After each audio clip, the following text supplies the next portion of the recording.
ਨਮਸਕਾਰ ਦੋਸਤੋ, ਮੈਂ ਹਰਦੇਵ ਕਮਲ ਤੇ ਤੁਸੀਂ ਜੁੜੇ ਹੋ ਬੁਢਲਾਡਾ ਸਿਟੀ ਰੇਡੀਓ ਦੇ ਨਾਲ। ਦੋਸਤੋ, ਕਰੋਨਾ ਵਾਇਰਸ ਨੇ ਪੂਰੇ ਵਰਲਡ ਦੇ ਵਿੱਚ ਤੇ ਹੁਣ ਪੂਰੇ ਸਾਡੇ ਦੇਸ਼ ਦੇ ਵਿੱਚ ਤੇ ਸਾਡੇ ਪੰਜਾਬ ਦੇ ਵਿੱਚ ਤੇ ਸਾਡੇ ਆਸ-ਪਾਸ ਕਹਿਰ ਮਚਾਇਆ ਹੋਇਆ ਹੈ। ਬਹੁਤ ਸਾਰੇ ਲੋਕ ਇਸ ਤੋਂ ਪ੍ਰਭਾਵਿਤ ਹੋ ਰਹੇ ਨੇ ਤੇ ਸਾਡੇ ਦੇਸ਼ ਦੀਆਂ ਸਿਹਤ ਸੁਵਿਧਾਵਾਂ ਬਾਰੇ ਤੁਹਾਨੂੰ ਪਤਾ ਹੀ ਹੈ, ਬਹੁਤ ਬੁਰਾ ਹਾਲ ਹੈ। ਤੇ ਇਸ ਵਕਤ ਬਹੁਤ ਸਾਰੀਆਂ ਜਿਹੜੀਆਂ ਕਮੀਆਂ ਨੇ ਸਾਡੀਆਂ ਸਰਕਾਰਾਂ ਦੇ ਵਿੱਚ ਲੋਕ ਕੱਢ ਰਹੇ ਨੇ ਔਰ ਬਹੁਤ ਸਾਰੀਆਂ ਕਮੀਆਂ ਸਾਡੀ ਵਿਵਸਥਾ ਦੇ ਵਿੱਚ ਲੋਕ ਕੱਢ ਰਹੇ ਨੇ।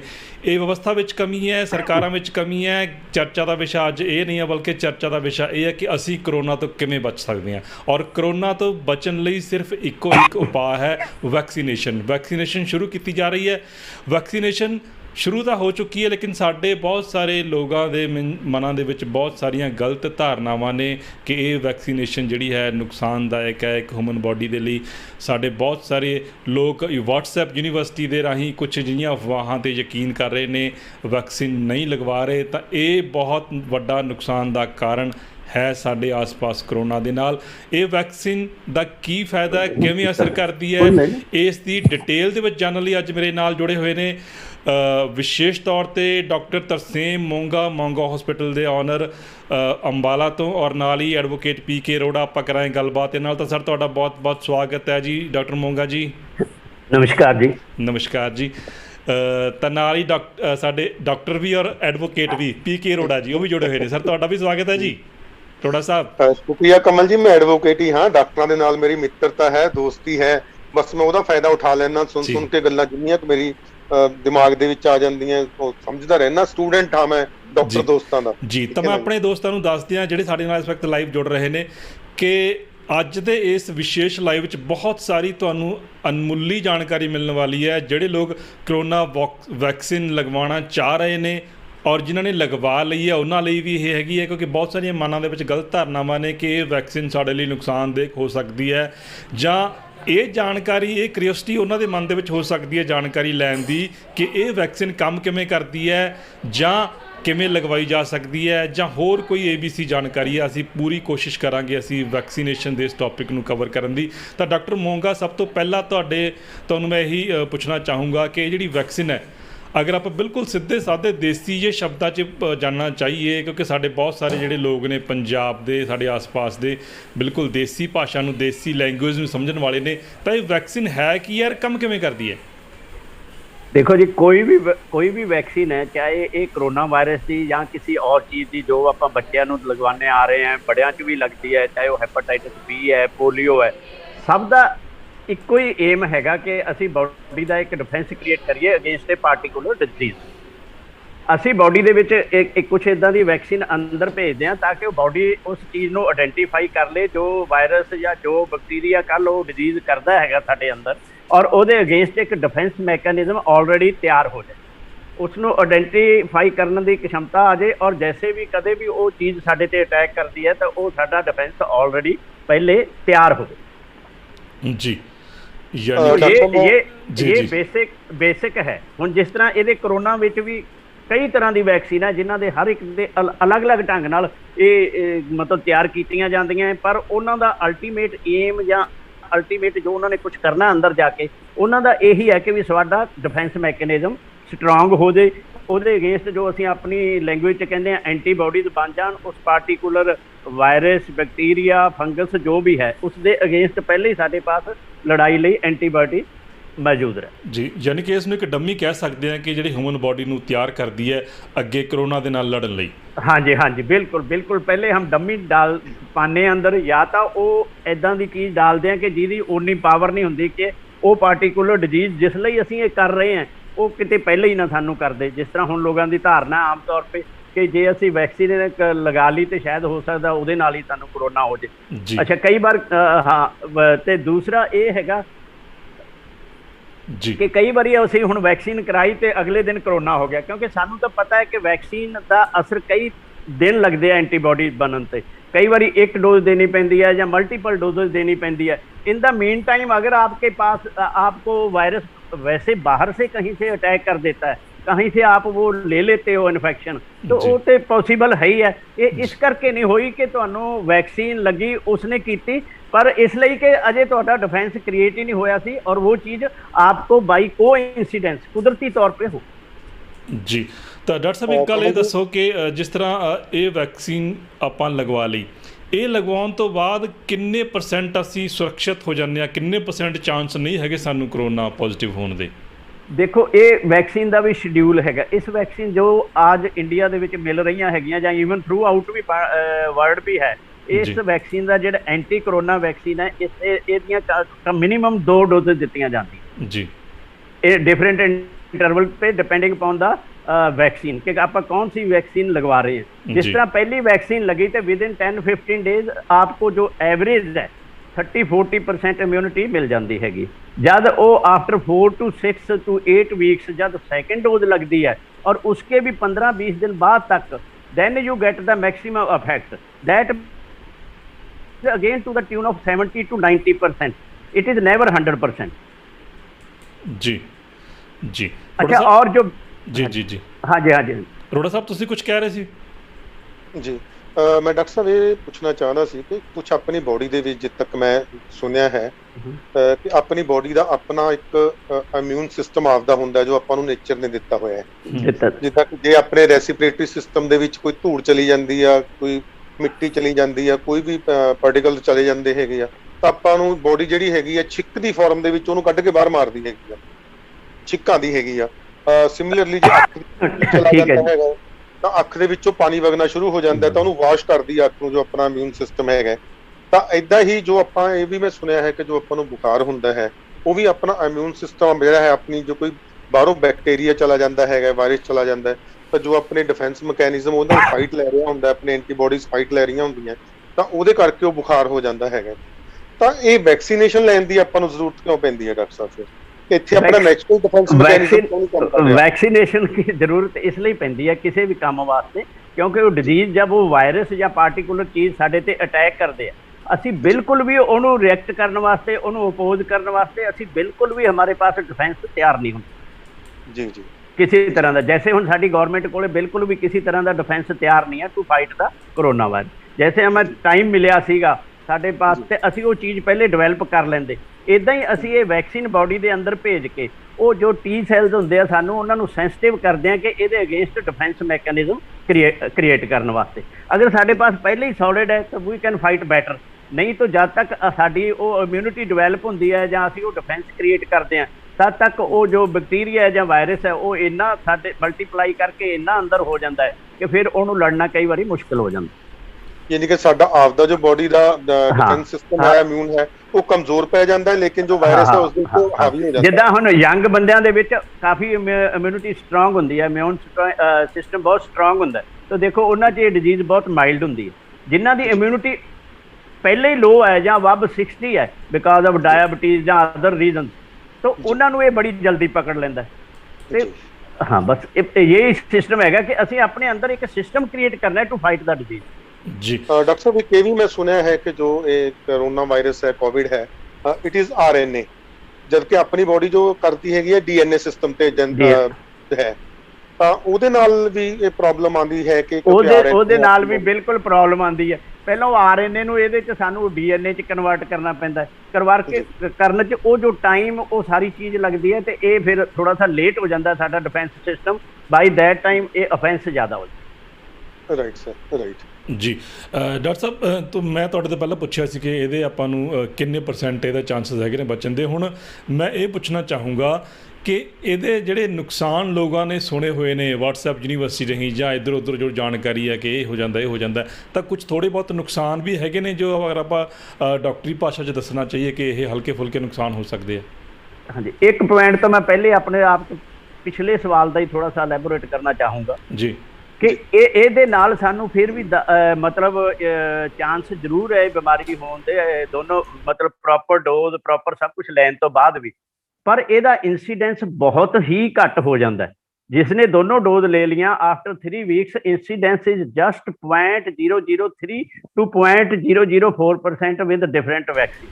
First important point is this कि बहुत कम चांस हो जाते हैं। सेकंड इंपॉर्टेंट, टिल डेट कोई भी जिस आदमी ने पूरी डोज ली हुई है आज तक इस डिजीज से उसकी दोबारा डेथ नहीं हुई, मतलब this is 100% effective against death कि भी इतनी सीवियर डिजीज नहीं होंगी ਇਤਨੀ ਸਵੀਅਰ ਡਿਜ਼ੀਜ਼ ਨਹੀਂ ਹੁੰਦੀ, ਜੇ ਹੁੰਦੀ ਹੈ ਤਾਂ ਬਹੁਤ ਮਾਈਲਡ ਹੁੰਦੀ, ਮਾਈਲਡ ਹੋਏਗੀ ਔਰ ਚਲੀ ਜਾਏਗੀ, ਉਹ ਇਹਨੂੰ ਸਵੀਅਰ ਨਹੀਂ ਹੋ ਪਾਏਗਾ ਕਿ ਉਹਨੂੰ ਬਹੁਤ ਜ਼ਿਆਦਾ ਪ੍ਰੋਬਲਮ ਹੈ, ਕਿ ਆਲਰੇਡੀ ਆਪਣਾ ਡਿਫੈਂਸ ਮੈਕੈਨਿਜ਼ਮ। ਜੀ ਜੀ ਡਾਕਟਰ ਸਾਹਿਬ ਇੱਕ ਚੀਜ਼ ਹੋਰ ਦੱਸੋ ਕਿ ਅਗਰ ਕਿਸੇ ਨੇ ਵੈਕਸੀਨ ਲਗਵਾਈ ਹੋਈ ਹੈ ਤੇ ਉਹ ਕੁਝ ਦਿਨਾਂ ਬਾਅਦ ਕਰੋਨਾ ਪੋਜ਼ਿਟਿਵ ਹੋ ਜਾਂਦਾ ਹੈ ਤਾਂ ਉਹਦੇ ਵਿੱਚ ਇਸ ਵੈਕਸੀਨ ਲਗਵਾਉਣ ਦਾ ਉਹਨੂੰ ਕਿੰਨਾ ਕੁ ਫਾਇਦਾ ਹੋ ਸਕਦਾ ਹੈ ਕਿ ਉਸ ਦੇ ਅੱਗੇ ਕਰੋਨਾ ਪੋਜ਼ਿਟਿਵ ਹੋਣ ਤੋਂ ਬਾਅਦ ਕਿੰਨਾ ਕੁ ਨੁਕਸਾਨ ਹੋਣ ਦੇ ਚਾਂਸਸ? नहीं, मैंने हुने पहले आपको दस्या हैगा तो disease will be very mild. कुछ हमारा इम्यून सिस्टम है, कुछ इन्होंने वैक्सीन ने इम्यूनिटी क्रिएट करती हैगी है, तो ਉਹਦੇ ਚ it is very easy to fight the virus. तो बॉडी ਲਈ बहुत आसान हो जाता है। तो जितने भी केस आ रहे हैं बहुत माइल्ड आ रहे हैं या मॉडरेट आ रहे हैं। अब अजे तक कोई आदमी, बहुत ही कम ऐसा कोई इंसिडेंस होएगा कि वेंटिलेटर पे गया, डेथ तो अजे वर्ल्ड वाइड कोई रिपोर्टेड है ही नहीं आफ्टर गेटिंग द वैक्सीन। जी, यानी कि जिस ते वैक्सीन लगी हुई अगर वो पॉजिटिव ਹੁੰਦਾ ਹੈ ਤਾਂ ਉਹਦਾ ਬਹੁਤ ਘੱਟ ਚਾਂਸ ਹੈ ਕਿ ਉਹਦਾ ਡੈਥ ਤਾਂ ਹੋ ਹੀ ਨਹੀਂ ਸਕਦੀ। ਹਾਂ, ਤਾਂ you can take it is 100% effective in that way. ਜੀ ਬਿਲਕੁਲ ਦੋਸਤੋ, ਗੱਲ ਥੋੜੀ ਜੀ ਸਮਝਣ ਵਾਲੀ ਹੈ, ਥੋੜੀ ਜੀ ਆਪਣੇ ਦਿਮਾਗ 'ਚ ਬਿਠਾਉਣ ਵਾਲੀ ਹੈ ਕਿ ਤੁਸੀਂ ਵੈਕਸੀਨ ਲਵਾ ਕੇ ਬਿਲਕੁਲ ਟੇਕ ਇਟ ਈਜ਼ੀ ਹੋ ਸਕਦੇ ਹੋ। ਬਿਲਕੁਲ ਤੁਹਾਡੇ ਦਿਮਾਗ ਦੇ ਵਿੱਚੋਂ ਘੱਟੋ ਘੱਟ ਉਹ ਡਰ ਤਾਂ ਜ਼ਰੂਰ ਚਲਾ ਜਾਏਗਾ ਕਿ ਕਰੋਨਾ ਦੇ ਨਾਲ ਸ਼ਾਇਦ ਤੁਹਾਡੀ ਜਾਨ ਜਾਏਗੀ। ਜੀ ਬਿਲਕੁਲ। ਕਮਲ ਜੀ ਇੱਥੇ ਮੈਂ ਇੱਕ ਗੱਲ ਹੋਰ ਕਹਿਣਾ ਚਾਹਾਂਗਾ ਕਿ ਦੋਨੋਂ ਡੋਜ਼ਿਸ ਲੈਣ ਤੋਂ ਬਾਅਦ, ਉਸ ਤੋਂ ਬਾਅਦ ਵੀ 12 ਦਿਨ ਨਿਕਲਣ ਤੋਂ ਬਾਅਦ ਵੀ ਆਪਾਂ ਨੂੰ ਇਹ ਗਰੰਟਡ ਨਹੀਂ ਹੋ ਜਾਣਾ ਚਾਹੀਦਾ ਕਿ ਮੇਰੇ ਤਾਂ ਵੈਕਸੀਨ ਲੱਗੀ ਹੈਗੀ ਆ ਔਰ ਮੈਂ ਬਿਨਾ ਮਾਸਕ ਦੇ ਜੋ ਮਰਜ਼ੀ ਘੁੰਮਾਂ ਜਾਂ ਵਾਇਲੇਟ ਕਰਾਂ। ਉਸ ਤੋਂ ਬਾਅਦ ਵੀ ਜੋ ਪ੍ਰੀਕਾਸ਼ਨਸ ਆਪਾਂ ਨੇ ਲੈਣੀਆਂ ਹਨ ਹੋ ਸਕਦਾ ਹੈ, ਲੇਕਿਨ ਉਹਦੀ ਸੀਵੀਅਰਿਟੀ ਨਹੀਂ ਹੋਏਗੀ। ਡਾਕਟਰ ਸਾਹਿਬ ਇਹ ਕਹਿ ਰਹੇ ਹੈਗੇ ਆ ਔਰ ਬੜੇ ਘੱਟ, ਜਿੰਨੀ ਹੁਣ ਤੱਕ ਸਰਵੇ ਹੋਇਆ ਹੈ, ਜਿੰਨੀਆਂ ਰਿਪੋਰਟਸ ਹਨ, ਉਹ ਰਿਪੋਰਟਸ ਦੇ ਮੁਤਾਬਕ 0.3 ਤੋਂ 0.5 ਹੈ ਕਿ ਇਦਾਂ ਦੇ ਕੋਈ ਕੇਸਿਸ ਹੋਣ। ਅਦਰਵਾਈਜ਼ ਵਨ ਇਜ਼ ਸੇਫ ਕਿ ਸੀਵੀਅਰ ਨਹੀਂ ਹੋਏਗਾ, ਮਾਈਲਡ ਹੋ ਕੇ ਨਿਕਲ ਜਾਏਗਾ।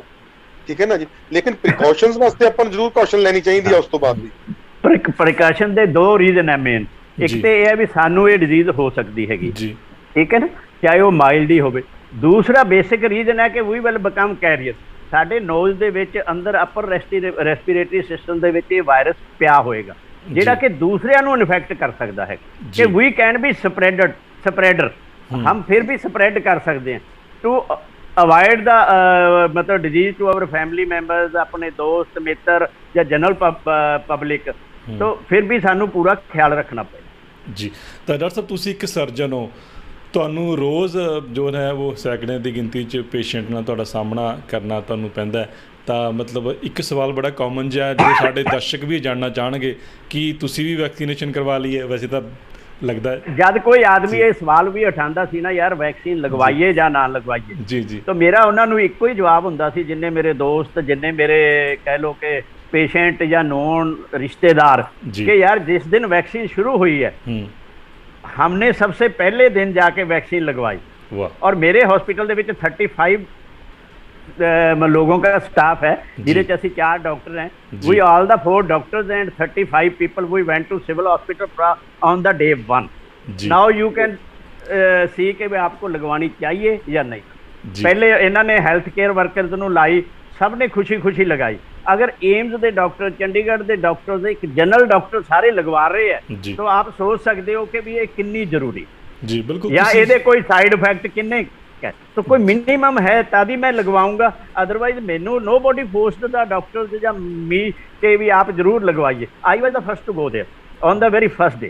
जी बिल्कुल, ਤੁਸੀਂ ਲੋਕਾਂ ਲਈ ਇੱਕ ਮਾਡਲ, ਇੱਕ ਪ੍ਰੇਰਕ ਸਾਬਤ ਹੋਏਗਾ ਕਿ ਤੁਸੀਂ ਖੁਦ ਪਹਿਲਾਂ ਆਪ ਲਵਾਈ ਔਰ ਫਿਰ ਤੁਹਾਡੇ ਪੂਰੇ ਸਟਾਫ ਤੇ ਵੈਕਸੀਨੇਸ਼ਨ ਹੋਈ। ਔਰ ਮੇਰੇ ਖਿਆਲ ਹੈ ਕਿ PK ਅਰੋੜਾ ਜੀ ਸਾਡੇ ਜਿਹੜੇ ਮਹਿਮਾਨ ਇਸ ਵਕਤ ਸਾਡੇ ਨਾਲ ਬੈਠੇ ਨੇ, ਮੇਜ਼ਬਾਨ ਵੀ ਨੇ, ਤੇ ਇਹਨਾਂ ਨੇ ਵੀ ਮੇਰੇ ਖਿਆਲ 'ਚ ਤੁਹਾਡੀ ਹੀ ਇੰਸਪੀਰੇਸ਼ਨ ਤੋਂ ਬਾਅਦ ਵੈਕਸੀਨੇਸ਼ਨ ਕਰਵਾਈ ਹੈ। ਹਾਂ ਜੀ, but I failed badly, it ਟੁੱਕ ਮੀ 2 months ਟੂ ਮੋਟੀਵੇਟ them। जी, यानी कि 2 महीने इन्हां नूं मनाउण ते लग्या जी, आज ये है आज वो है। पर एक सर एक प्राप्ति जरूर है कि तुहानूं 2 महीने लगे मनाउण वास्ते इन्हां नूं, लेकिन इन्हां नूं मैनूं मनाउण वास्ते मेरे ख्याल 2 दिन नहीं लगे। नहीं, फिर मन चों डर निकल गया ना, कुछ नहीं हुंदा। फिर वो तुसीं पुछिया सी कि इहदे side effects, side effects are very minimum. जी जी, जो ਆਪਾਂ ਸਭ ਨੇ ਦੇਖਿਆ ਬੱਚਿਆਂ ਦੇ, ਆਪਾਂ ਵੈਕਸੀਨੇਸ਼ਨ ਕਰਾਉਣੇ ਆ ਛੋਟੇ ਹੁੰਦੇ, ਕੀ ਬੱਚਿਆਂ ਦੇ ਵਿੱਚ ਤੁਸੀਂ ਸਾਈਡ ਇਫੈਕਟਸ ਦੇਖੇ ਆ ਕਿ ਜਿੱਥੇ ਇੰਜੈਕਸ਼ਨ ਲੱਗਿਆ ਉੱਥੇ ਥੋੜਾ ਦਰਦ ਹੋ ਗਈ, ਉੱਥੇ ਰੈਡਨੈਸ ਆ ਗਈ, ਜਾਂ ਇੱਕ ਅੱਧਾ ਦਿਨ ਹਲਕਾ ਸਾ ਬੁਖਾਰ ਆ ਗਿਆ, ਬਾਕੀ ਕੋਈ ਸੀਰੀਅਸ ਸਾਈਡ ਇਫੈਕਟ ਇਸ ਦਾ ਹੈ ਨਹੀਂ। ਜੀ ਜੀ, ਉਹ ਵੀ ਕਮਲ ਜੀ 4 ਮੈਂ ਜਾਂ ਏਦਾਂ 5 ਦੱਸਦਾ। ਲੋਕਾਂ ਚੋਂ ਇੱਕ ਨੂੰ ਆਉਂਦੇ हैं। 3 या 4 लोग 75 to 80% पीपल आर सच जिनको ये पता ही नहीं लगता उन्होंने करवाई। ਨਹੀਂ ਮੈਂ ਆਪਣੀ ਐਗਜ਼ਾਮਪਲ ਦੇਵਾਂਗਾ ਕਮਲ ਜੀ ਇੱਥੇ। ਜ਼ਰੂਰ ਸਰ। ਮੈਂ ਵੈਕਸੀਨੇਸ਼ਨ ਕਰਵਾਈ ਆ ਔਰ with the grace of god ਨਾ ਸਾਡੇ ਕੋਈ ਬਾਂਹ 'ਚ ਦਰਦ ਸੀ ਨਾ ਕੋਈ ਬੁਖਾਰ ਸੀ, everything was well. I had no problem। ਜੀ My wife had no problem। ਪਹਿਚਾਨ ਵਾਲੇ ਮੇਰੇ ਕਾਫੀ ਜਾਣ ਪਹਿਚਾਨ ਵਾਲੇ ਇਦਾਂ ਦੇ ਹਨ ਜਿਨ੍ਹਾਂ ਨੇ ਵੈਕਸੀਨੇਸ਼ਨ ਕਰਾਈ ਔਰ ਉਹਨਾਂ ਨੂੰ ਕੋਈ ਬਾਤ ਦੇ ਵਿੱਚ ਪ੍ਰੋਬਲਮ ਨਹੀਂ ਹੈਗੀ। ਜੀ ਕਈਆਂ ਨੂੰ ਹੋਇਆ ਤਾਂ ਇੱਕ ਦਿਨ ਬੁਖਾਰ ਹੋ ਗਿਆ, ਪੈਰਾਸੀਟਾਮੋਲ ਲੈ ਲਈ, ਦੂਸਰੇ ਨਾਰਮਲ ਹੋ ਗਏ। ਲੇਕਿਨ ਡਾਕਟਰ ਸਾਹਿਬ ਇੱਕ ਗੱਲ ਕਹਿੰਦੇ ਹੈਗੇ ਆ ਕਿ ਵੈਕਸੀਨੇਸ਼ਨ ਕਰਵਾਉਣ ਤੋਂ ਬਾਅਦ 2-3 ਦਿਨ ਰੈਸਟ ਲੈਣਾ ਚਾਹੀਦਾ ਹੈ। ਤਾਂ ਉਸ ਦੇ ਵਿੱਚ ਡਾਕਟਰ ਸਾਹਿਬ ਤੁਸੀਂ ਕੀ ਕਹੋਗੇ ਕਿ ਇਹ ਗੱਲ ਸਹੀ ਹੈ ਜਾਂ ਇਹ ਵੀ ਇਲੂਜ਼ਨ ਹੀ ਹੈ?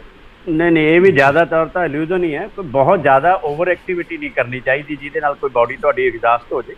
बट जी, नॉर्मल तो जो भी आपका काम है you can resume that the same day you can resume.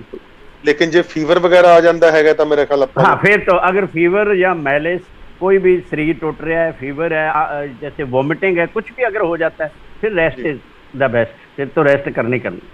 Doctor ਸਾਹਿਬ ਇੱਕ ਇਹ ਸੁਣਨ ਦੇ ਵਿੱਚ ਆ ਰਿਹਾ ਹੈਗਾ ਕਿ ਇਹਦੇ ਵਿੱਚ ਵੈਕਸੀਨ ਲੈਣ ਤੋਂ ਬਾਅਦ ਜੋ ਡਾਈਕਲੋਫੈਨਿਕ ਹੈ ਸੋਡੀਅਮ, ਡਾਈਕਲੋਫੈਨਿਕ ਸੋਡੀਅਮ ਜਾਂ ਪੋਟਾਸ਼ੀਅਮ, ਉਹ ਯੂਜ਼ ਨਹੀਂ ਕਰਨਾ ਚਾਹੀਦਾ। ਉਹਦੀਆਂ ਕੁਝ ਰਿਐਕਸ਼ਨਸ ਹੈਗੀਆਂ ਇਹਦੇ ਨਾਲ। हाँ नहीं कोई बहुत ज़्यादा तो ऐसा है नहीं, पर सिंपल अगर जे मतलब किसी तरह फीवर आता है या बॉडी मतलब टुट रहा है, कोई जॉइंट पेन है तो paracetamol is sufficient and that is the safest. ਕੋਈ ਨੁਕਸਾਨ ਵੀ ਜੇ ਡਾਈਕਲੋਮੋਲ ਅਵੋਇਡ ਕੀਤੀ ਵੀ ਜਾਵੇ ਨਾ, अवॉइड की जाए तो इट्स गुड, पर कोई इतना सीरियस ਦਿੱਕਤ ਨਹੀਂ ਹੈਗੀ ਜੀ। ਯਾਨੀ ਫਿਰ ਵੀ ਡਾਕਟਰ ਸਾਹਿਬ ਬਿਲਕੁਲ ਹਾਂ ਜੀ ਜੀ, ਜਿਸ ਡਿਕਲੋਮਾਈਨ ਸਾਲਟ ਦੀ ਤੁਸੀਂ ਗੱਲ ਕੀਤੀ ਹੈ ਤੇ ਮੇਰੇ ਕੋਲ ਮੇਰੇ ਇੱਕ ਮਿੱਤਰ ਦਾ ਫੋਨ ਆਇਆ ਤਾਂ ਉਹਨੇ ਗੱਲ ਕਹੀ ਕਿ ਉਹਨੇ ਮੈਨੂੰ ਪੁੱਛਣਾ ਚਾਹਿਆ ਕਿ ਜੇ ਤੂੰ ਲਗਵਾਈ ਸੀ ਵੈਕਸੀਨ ਤਾਂ ਟੈਂਪਰੇਚਰ ਵਗੈਰਾ ਹੋਇਆ ਸੀ। ਹਾਲਾਂਕਿ ਮੈਨੂੰ ਦੂਸਰੇ ਦਿਨ ਟੈਂਪਰੇਚਰ ਥੋੜ੍ਹਾ ਜਿਹਾ ਹੋ ਗਿਆ ਸੀ ਔਰ ਮੈਂ ਇਹੀ ਉਹਨੂੰ ਕਿਹਾ, ਲੇਕਿਨ ਉਸ ਨੂੰ ਕੀ ਪ੍ਰੋਬਲਮ ਹੈ, ਉਹਨੂੰ ਪੈਰਾਸੀਟਾਮੋਲ ਤੋਂ ਐਲਰਜੀ ਹੈ, ਉਹ ਨਹੀਂ ਲੈ ਸਕਦਾ ਪੈਰਾਸੀਟਾਮੋਲ। ਉਹ ਕੋਈ ਹੋਰ ਸਾਲਟ ਲੈਂਦਾ ਸ਼ਾਇਦ। ਹਾਂਜੀ ਜੀ, ਔਰ ਬੜੇ ਸਾਲਟ ਹੈਗੇ ਜਿਹੜੇ ਕਿ ਲਏ ਜਾ ਸਕਦੇ ਆ। ਨਿਮੂਸਲਾਈਡ ਹੈ, ਮੈਫੈਨਾਮਿਕ ਐਸਿਡ ਹੈਗੇ ਆ, ਔਰ ਨਹੀਂ ਸਰਦਾ ਤਾਂ ਡਾਈਕਲੋਨੈਕ ਵੀ ਲੈ ਸਕਦੇ, but paracetamol is still the safest. ਜੀ ਉਹਨੇ ਮੈਨੂੰ ਦੱਸਿਆ ਕਿ ਉਹ ਨਿਮੂਸਲਾਈਡ ਸਾਲਟ ਲੈਂਦਾ ਹੈ ਟੈਂਪਰੇਚਰ ਦੇ ਵਿੱਚ, ਹਾਂਜੀ ਲੈ ਸਕਦਾ ਸਰ? ਲੈ ਸਕਦਾ ਜੀ ਕੋਈ ਜੀ। ਕੋਈ ਵੀ ਸਾਲਟ ਇੰਨਾ ਜ਼ਿਆਦਾ ਕਾਉਂਟਰਇੰਡੀਕੇਟਡ ਨਹੀਂ ਹੈ, ਜੋ ਆਪਕੋ ਸੂਟ ਕਰਦਾ ਯੂ ਕੈਨ ਟੇਕ। ਜੀ ਹੋਰ ਕਿਹੜੀਆਂ ਸਾਵਧਾਨੀਆਂ ਡਾਕਟਰ ਸਾਹਿਬ ਆਪ ਵਰਤ ਸਕਦੇ ਆ ਮਤਲਬ ਵੈਕਸੀਨ ਲਗਵਾਉਣ ਤੋਂ ਬਾਅਦ ਜਿਹਦੇ ਨਾਲ ਕੋਈ ਦਿੱਕਤ? ਬਸ ਥੋੜਾ ਸਾ ਡਾइट ਦਾ ਹੈਗਾ कि अल्कोहल वगैरह नहीं लेनी चाहिए जी फॉर 2-3 डेज। वैसे तो यही है कि जितनी देर से इम्यूनिटी डेवलप होनी है आइडियली अगर कोई डेली पीने वाला है तो 1.5 महीना या 2 महीने नहीं लेनी चाहिए, क्योंकि ये इम्यूनिटी ਨੂੰ स्लो करती है, घट करती हैगी अल्कोहल आइडियली। पर हाँ जे कदे कोई एक अद्धा पैग लैन वाला है हफ्ते 15 दिन बाद then it's okay, otherwise try to avoid. जी जी रोड़ा साहब ਹੋਰ ਕੁਝ ਪੁੱਛਣਾ ਚਾਹੋਗੇ? ਜੀ ਜੀ ਡਾਕਟਰ ਸਾਹਿਬ ਇਹ ਦੱਸੋ ਕਿ ਜੇ ਮੰਨ ਲਓ ਕਿਸੇ ਨੇ ਸਿੰਗਲ ਡੋਜ਼ ਲਈ ਉਸ ਤੋਂ ਬਾਅਦ ਉਹ ਕਰੋਨਾ ਇਫੈਕਟ ਹੋ ਗਿਆ ਔਰ ਉਸ ਦੀਆਂ ਐਂਟੀਬਾਡੀਜ਼ ਬਣ ਗਈਆਂ ਹੈਗੀਆਂ ਕੋਵਿਡ-19 ਦੇ ਅਗੇਂਸਟ, ਤਾਂ ਕੀ ਉਹਨੂੰ ਸੈਕੰਡ ਡੋਜ਼ ਲੈਣੀ ਚਾਹੀਦੀ ਹੈ ਜਾਂ ਜੇ ਨਹੀਂ ਲੈਣੀ ਚਾਹੀਦੀ ਤਾਂ ਕਦੋਂ ਤੱਕ ਨਹੀਂ ਲੈਣੀ ਚਾਹੀਦੀ? नहीं सेकंड डोज इज मस्ट, ਇਹਦੇ ਚ ਕੋਈ ਦੋ ਰਾਇਆ ਨਹੀਂ।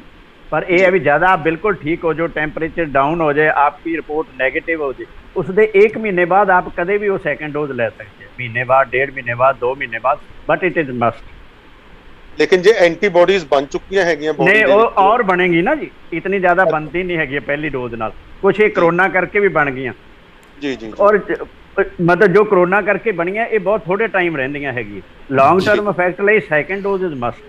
ਜੀ ਡਾਕਟਰ ਸਾਹਿਬ ਇੱਕ ਚੀਜ਼ ਹੋਰ ਦੱਸੋ, ਆਪਣੇ ਦੇਸ਼ ਦੇ ਵਿੱਚ ਕੋਵਿਡ ਸ਼ੀਲਡ ਦਿੱਤੀ ਜਾ ਰਹੀ ਹੈ ਜਿਹੜੀ ਵੈਕਸੀਨ ਹੈ, ਔਰ ਇੱਕ ਕੋਵਿਡ ਸ਼ੀਲਡ ਤੇ ਇੱਕ ਕੋਵਿਨ ਦੂਸਰੀ ਦਵਾਈ ਸਰ ਕੋਵੈਕਸੀਨ, ਸਰ ਇਹਨਾਂ 'ਚ ਕੀ ਫਰਕ ਹੈ? ਦੋਨਾਂ 'ਚ ਕੋਈ ਬਹੁਤ ਜ਼ਿਆਦਾ ਫਰਕ ਨਹੀਂ ਹੈ ਜੀ, ਦੋਨਾਂ ਦੀ ਇਮਿਊਨਿਟੀ ਆਲਮੋਸਟ ਸੇਮ ਹੈਗੀ ਹੈ ਜੀ। ਡਾਕਟਰ ਸਾਹਿਬ ਇੱਕ ਲੋਕਾਂ ਦੇ ਮਨ ਦੇ ਵਿੱਚ ਇਹ ਹੈ ਕਿ ਇਹਦੇ ਉੱਤੇ ਜੋ ਹੈ ਹਾਲੇ ਰਿਸਰਚ ਵਰਕ ਬਹੁਤ ਘੱਟ ਹੋਇਆ, ਸਾਨੂੰ ਬੜੀ ਜਲਦੀ ਨਾਲ ਇਹਨਾਂ ਨੂੰ ਲਾਂਚ ਕਰਨਾ ਪਿਆ ਜਿੰਨੀਆਂ ਵੈਕਸੀਨੇਸ਼ਨ ਲਾਂਚ ਹੋਈਆਂ, ਨਹੀਂ ਤਾਂ ਮੋਸਟਲੀ ਇਹ ਹੁੰਦਾ ਕਿ ਜਦੋਂ ਵੀ ਕੋਈ ਵੈਕਸੀਨੇਸ਼ਨ ਹੁੰਦਾ ਹੈ ਉੱਤੇ ਜੋ ਕਲੀਨਿਕਲ ਰਿਸਰਚ ਹੈ ਕਾਫੀ ਲੰਬਾ ਟਾਈਮ ਚੱਲਦੀ ਹੈਗੀ ਆ। ਲੌਂਗ ਰਨ ਦੇ ਵਿੱਚ ਜਾ ਕੇ ਜਿਹੜੀ ਇਹ ਵੈਕਸੀਨੇਸ਼ਨ ਹੈ ਇਹਦੇ ਕੋਈ ਸਾਈਡ ਇਫੈਕਟਸ ਹੋ ਸਕਦੇ ਹੈਗੇ ਆ ਇਮਿਊਨ ਦੇ ਵਿੱਚ ਜਾਂ ਜੈਨੇਟਿਕ ਚੇਂਜਸ ਦੇ ਵਿੱਚ ਜਾਂ ਕੁਝ ਇਦਾਂ ਦਾ, ਡੂ ਯੂ ਥਿੰਕ ਕਿ ਕੋਈ ਇਦਾਂ ਦਾ ਰਿਸਕ ਹੋ ਸਕਦਾ ਹੈ ਡਾਕਟਰ ਸਾਹਿਬ? ਇਦਾਂ ਦਾ ਰਿਸਕ ਹੋ ਸਕਦਾ ਜਿਹੜਾ ਕਿ ਬਹੁਤ ਹੀ ਘੱਟ ਹੈਗਾ, ਕਿਉਂਕਿ ਹਾਲਾਤ ਹੁੰਦੇ ਆ ਜਿਹਦੇ ਵਿੱਚ emergency measures because of pandemic ਇਤਨੇ ਜ਼ਿਆਦਾ ਬੜੇ ਸਤਰ ਦੇ ਉੱਤੇ ਡਿਜ਼ੀਜ਼ ਆ ਜੇ ਕਿ ਅਸੀਂ ਉਸ ਦੀ ਵੇਟ ਕਰਦੇ ਰਹੀਏ ਉਹਦੀ ਬਿਲਕੁਲ ਠੀਕ ਅਸੀਂ ਸਾਰੇ ਟਰਾਇਲਸ ਦੀ, ਤੇ ਬਾਈ ਦੈਟ ਟਾਈਮ ਅਗਰ ਮਤਲਬ ਇੰਨਾ ਨੁਕਸਾਨ ਹੋ ਜੇ ਤੇ ਉਹ that is also not acceptable. ਯਾਨੀ ਕਿ ਮੈਂ ਇਹ ਕਹਾਂਗਾ ਕਿ ਜੇ ਮੰਨ ਲਓ, ਇਹ ਮੰਨ ਵੀ ਲਓ ਕਿ ਮਾਈਲਡ ਇਹਦੇ ਸਾਈਡ ਇਫੈਕਟਸ ਹੈਗੇ ਵੀ ਆ, ਤਾਂ ਸਾਡੇ ਕੋਲ ਟਾਈਮ ਹੈਗਾ, ਉਨੀ ਦੇਰ ਤੱਕ ਉਹਦੇ ਇਲਾਜ ਵੀ ਆ ਸਕਦੇ, ਇਲਾਜ ਵੀ ਆ ਜਾਣਗੇ। ਜਿਹਨੂੰ ਪੰਜਾਬੀ ਚ ਕਹਿੰਦੇ ਆ ਕਿ ਰੱਬ ਨੇੜੇ ਕੇ ਘਸੁੰਨ, ਤਾਂ ਇਸ ਵੇਲੇ ਸਾਡੇ ਘਸੁੰਨ ਮੂੰਹ ਦੇ ਉੱਤੇ ਪੈ ਰਿਹਾ ਹੈਗਾ ਕਿ ਇਸ ਵੇਲੇ ਬੰਦਾ ਜਾਨ ਤੋਂ ਹੱਥ ਗਵਾਉਂਦਾ ਹੈ, ਉਹਦੇ ਨਾਲੋਂ ਬੈਟਰ ਹੈ ਕਿ ਆਪਾਂ ਵੈਕਸੀਨੇਸ਼ਨ ਨਾਲ ਪਹਿਲਾਂ ਹੋਣਾ।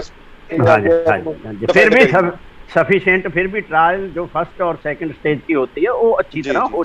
बिल्कुल ठीक है, बिल्कुल ठीक है डॉक्टर साहब।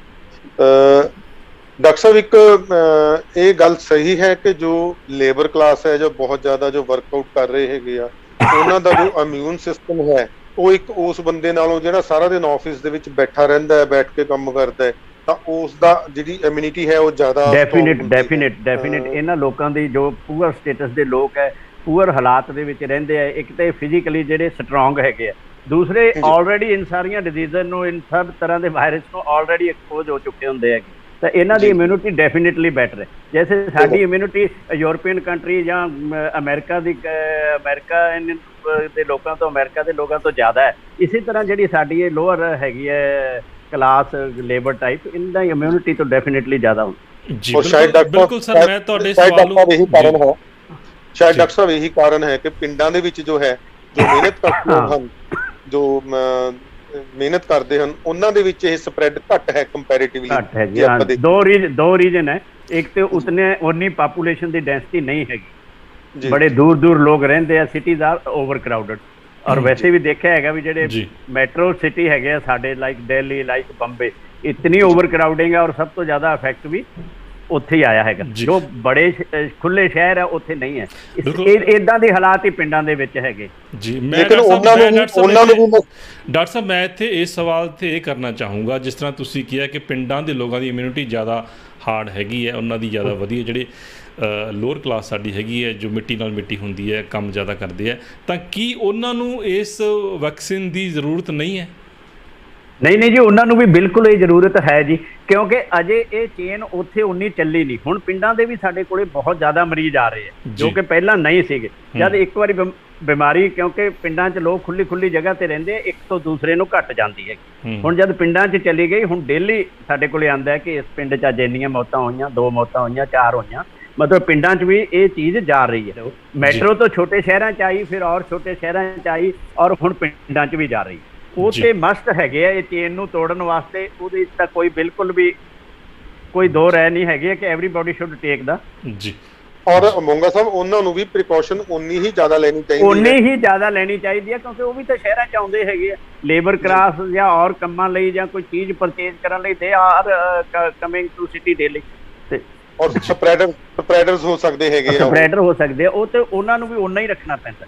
ਈਚ and every individual have to be a part of this campaign, only then we will fix ਜੀ। ਔਰ ਬਿਲਕੁਲ ਅਰੋੜਾ ਸਾਹਿਬ, ਇੱਕ ਗੱਲ ਤੁਸੀਂ ਦੇਖੀ ਹੋਣੀ ਹੈ, ਮਤਲਬ ਤੁਸੀਂ ਭਲੀ ਭਾਂਤ ਜਾਣਦੇ ਹੋ ਵੀ ਸਾਡੇ ਜਿਹੜੇ ਪੰਜਾਬ ਦੇ ਪਿੰਡਾਂ ਦਾ ਜਿਹੜਾ ਕਲਚਰ ਹੈ ਉਹ ਵੀ ਕੁਝ ਸ਼ਹਿਰਾਂ ਤੋਂ ਘੱਟ ਨਹੀਂ ਹੈ। ਹਰ ਪਿੰਡ ਦੇ ਚੰਗੇ ਘਰਾਂ ਦੇ ਵਿੱਚ AC ਲੱਗੇ ਹੋਏ ਨੇ, ਉਸੇ ਤਰ੍ਹਾਂ ਦੀਆਂ ਸੁਵਿਧਾਵਾਂ ਨੇ, ਬਲਕਿ ਜ਼ਿਆਦਾ ਜੋ ਵੱਡੇ ਜ਼ਿਮੀਂਦਾਰ ਨੇ ਉਹ ਤਾਂ ਆਮ ਤੌਰ 'ਤੇ ਖੇਤਾਂ ਦੇ ਵਿੱਚ ਜਾਂਦੇ ਹੀ ਨਹੀਂ, ਮਿੱਟੀ ਨਾਲ ਮਿੱਟੀ ਹੁੰਦੇ ਹੀ ਨਹੀਂ, ਮਿੱਟੀ ਨਾਲ ਹੁੰਦੇ ਨਹੀਂ। ਅੱਜ ਤਾਂ ਉਹਨਾਂ ਨੂੰ ਵੀ ਕਹਿ ਸਕਦੇ ਹਾਂ ਕਿ ਉਹ ਵੀ ਸ਼ਹਿਰੀਆਂ ਦੇ ਬਰਾਬਰ ਹੀ ਆਉਣਗੇ, ਉਹਨਾਂ ਨੂੰ ਵੀ ਉਹਨਾਂ ਦੀ ਵੀ ਇਮਿਊਨਿਟੀ ਬਹੁਤ ਘੱਟ ਹੈਗੀ ਆ। ਅੱਜ ਤੋਂ 20 ਸਾਲ ਪਹਿਲੇ ਅਸੀਂ ਬਹੁਤ ਘੱਟ ਸੁਣਦੇ ਸੀ ਕਿ ਪਿੰਡ ਦਾ ਬੰਦਾ ਕੋਈ ਆਏ ਔਰ ਉਹਨੂੰ ਸ਼ੂਗਰ ਹੋਏ, ਬਲੱਡ ਪ੍ਰੈਸ਼ਰ ਹੋਏ।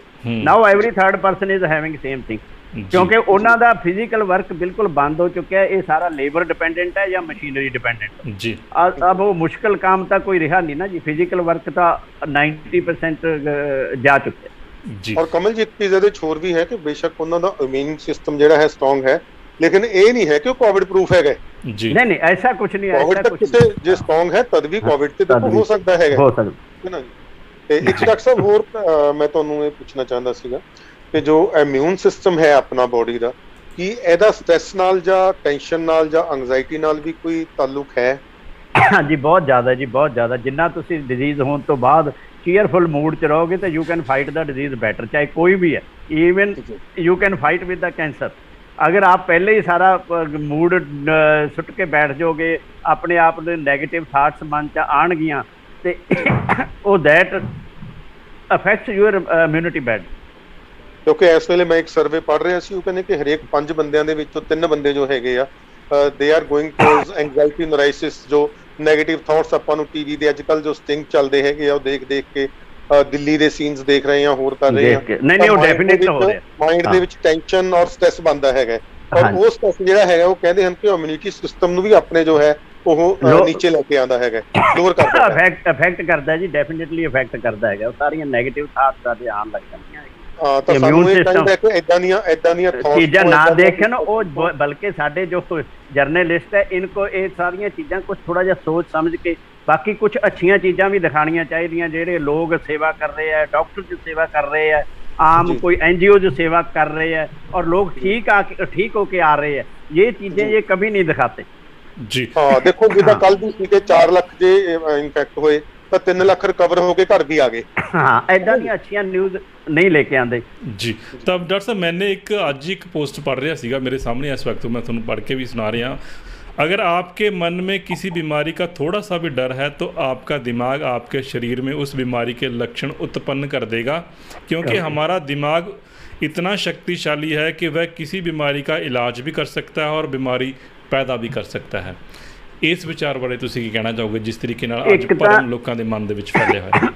एक तां इह वैसे ही ਸਾਈਕੋਲੋਜੀਕਲ ਹੁੰਦਾ ਹੈਗਾ, ਜਿਸ ਨੂੰ ਅਸੀਂ ਕਹਿ ਦਿੰਦੇ ਸਾਈਕੋਸਿਸ, ਕਿ ਵੀ ਕਿਸੇ ਆਦਮੀ ਨੂੰ ਹੁਣ ਜਾਂਦੇ ਕਈਆਂ ਲੋਕਾਂ ਨੂੰ ਪਤਾ ਹੁੰਦਾ ਕਿ ਜੀ ਮੇਰੇ ਜੀ ਟੰਗ 'ਚ ਬਹੁਤ ਜ਼ਿਆਦਾ ਦਰਦ ਸੀ, ਮੇਰੇ ਕਿਸੇ ਰਿਸ਼ਤੇਦਾਰ 'ਚ ਬਾਅਦ ਉਹਦੇ ਕੈਂਸਰ ਨਿਕਲਿਆ, ਉਹ ਜਦ ਵੀ ਸਾਡੇ ਕੋਲੇ ਆਉਂਦਾ ਯਾਰ ਮੇਰੀ ਲੱਤ 'ਚ ਦਰਦ ਹੈ ਡਾਕਟਰ ਜਰਾ ਦੇਖਣਾ ਕਿਤੇ ਮੈਨੂੰ ਉਹ ਬਿਮਾਰੀ ਤਾਂ ਨਹੀਂ ਹੋ ਗਈ।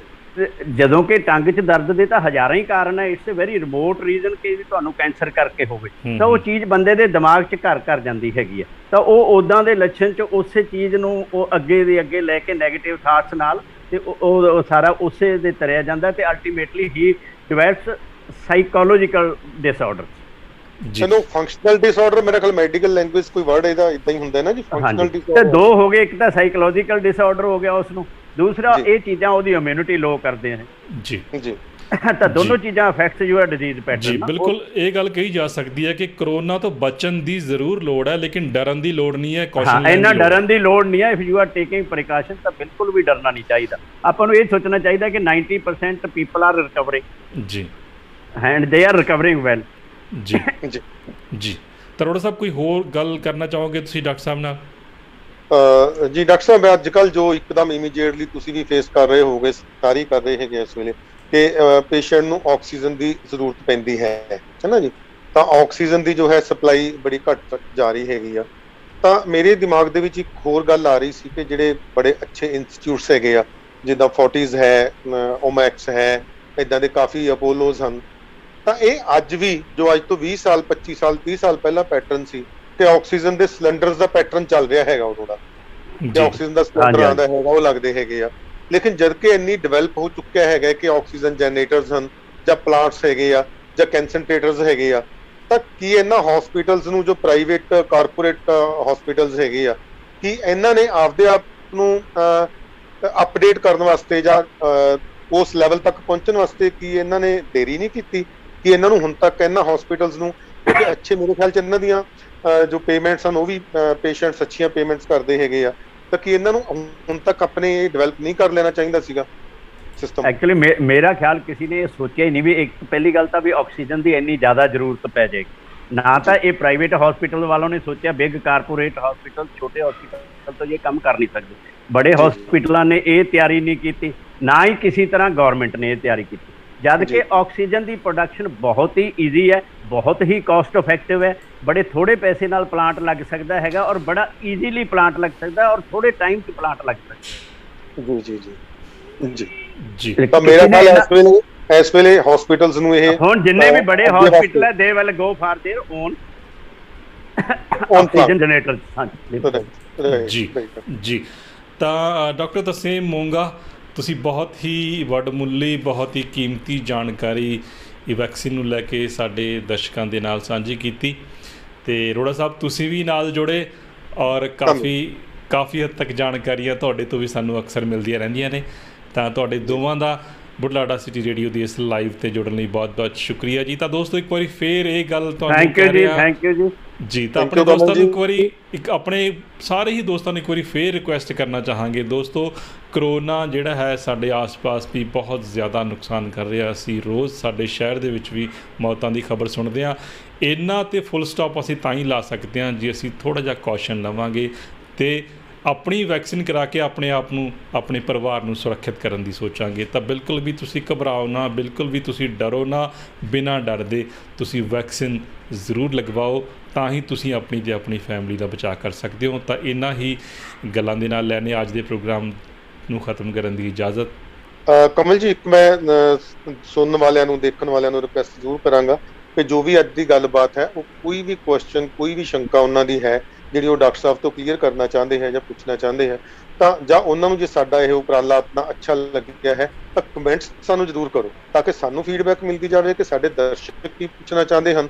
ਅਸੀਂ ਪੂਰੀ ਕੋਸ਼ਿਸ਼ ਕਰਦੇ ਹਾਂ ਕਿ ਤੁਹਾਡਾ ਕੋਈ ਸਵਾਲ ਰਹਿ ਨਾ ਜਾਵੇ, ਅਸੀਂ ਹਰ ਢੰਗ ਨਾਲ ਉਸ ਨੂੰ, ਜੋ ਸਾਡੇ ਨਾਲ ਐਕਸਪਰਟਸ ਜੁਆਇਨ ਕਰਦੇ ਆ ਉਹਨਾਂ ਤੋਂ ਪੁੱਛਿਆ ਜਾਵੇ। ਫਿਰ ਵੀ ਸਾਨੂੰ ਕਮੈਂਟਸ ਤੁਸੀਂ ਜ਼ਰੂਰ ਕਰਦੇ ਰਹੋ, ਤਾਂ ਕਿ ਸਾਨੂੰ ਜੋ ਹੈ ਅਸੀਂ ਉਸ ਨੂੰ ਤੁਹਾਨੂੰ ਉਸ ਢੰਗ ਨਾਲ ਹੀ ਜਾਣਕਾਰੀ ਦਿੰਦੇ ਰਹੀਏ। ਜੀ ਬਿਲਕੁਲ, ਮੇਰੀ ਵੀ ਰਿਕੁਐਸਟ ਹੈ ਸਾਰੇ ਹੀ ਦੋਸਤਾਂ ਨੂੰ ਕਿ ਤੁਸੀਂ ਕਮੈਂਟ ਦੇ ਜ਼ਰੀਏ ਸਾਡਾ ਹੌਸਲਾ ਵੀ ਵਧਾਉਣਾ ਹੈ ਔਰ ਨਾਲ ਹੀ ਆਪਣਾ ਸਵਾਲ ਵੀ ਤੁਸੀਂ ਕਰ ਸਕਦੇ ਹੋ, ਤਾਂ ਕਿ ਆਉਣ ਵਾਲੇ ਦੂਸਰੇ ਐਪੀਸੋਡਸ ਦੇ ਵਿੱਚ ਅਸੀਂ ਤੁਹਾਡੇ ਸਵਾਲਾਂ ਨੂੰ ਲੈ ਸਕੀਏ। ਤਾਂ ਫਿਲਹਾਲ ਅੱਜ ਤੁਹਾਡਾ ਸਾਰਿਆਂ ਦਾ ਲਾਈਵ 'ਤੇ ਜੁੜਨ ਲਈ ਔਰ ਡਾਕਟਰ ਸਾਹਿਬ ਔਰ ਨਾਲ ਹੀ ਅਰੋੜਾ ਸਾਹਿਬ ਦਾ ਵੀ ਬਹੁਤ ਬਹੁਤ ਸ਼ੁਕਰੀਆ। ਧੰਨਵਾਦ ਜੀ।